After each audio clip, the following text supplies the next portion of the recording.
Bom dia, criança! Hoje teremos aula de História para o terceiro ano fundamental. Então, você sabia que o lazer é um direito fundamental de todos? Assim como a educação, a saúde e a alimentação. Nosso tema de hoje, o lazer de todos. Feiras e festas populares, centros culturais e esportivos, parques e praias, cinemas e museus.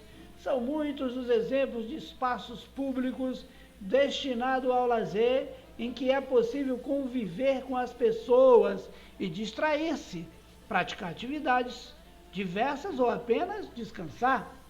Os períodos dedicados ao lazer são muito importantes para o desenvolvimento físico e mental, além de promover a criatividade. Tempo de lazer e tempo de trabalho. Há cerca de 250 anos, a divisão entre os momentos dedicados ao lazer e ao trabalho eram menos distintas que a atual. Hoje é comum que as pessoas façam suas atividades pelo tempo do relógio. Os horários e a duração de cada atividade são geralmente controlados. Dedicam-se algumas horas do dia ao estudo, como é o caso de vocês, em outras, à diversão e ao descanso. Tempo para cada atividade, para o estudo, um tempo, para as brincadeiras, outro tempo. Essa divisão marcada entre os períodos do trabalho e descanso tornou-se mais comum depois da criação das indústrias e das novas formas de trabalho. Observe essa imagem. O que você vê? Muito bem.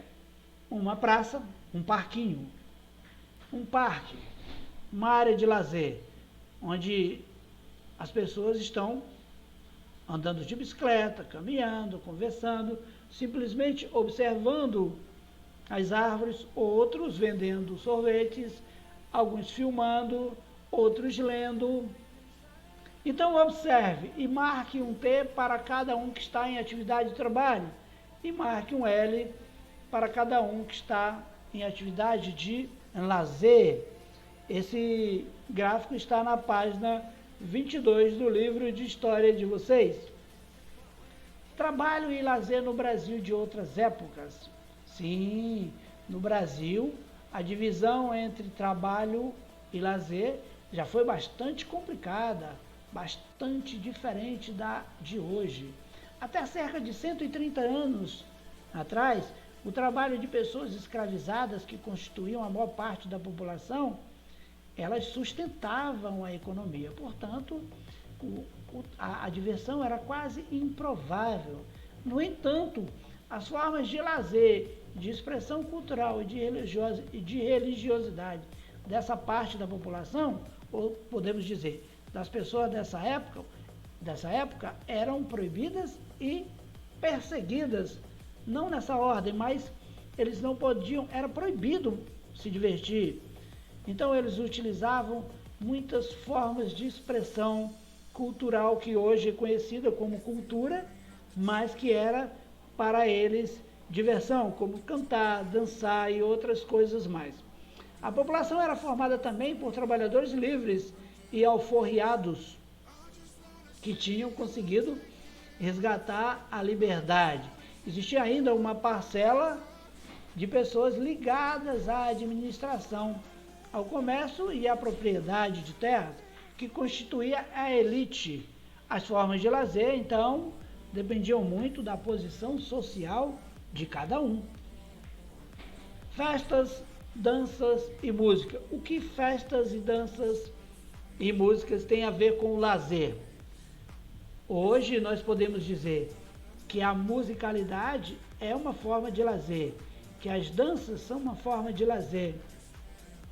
Mas nesse período, as formas mais comuns de divertimento das pessoas eram as festas, as danças e as músicas, que reuniam heranças culturais de origem africana, indígena ou europeia.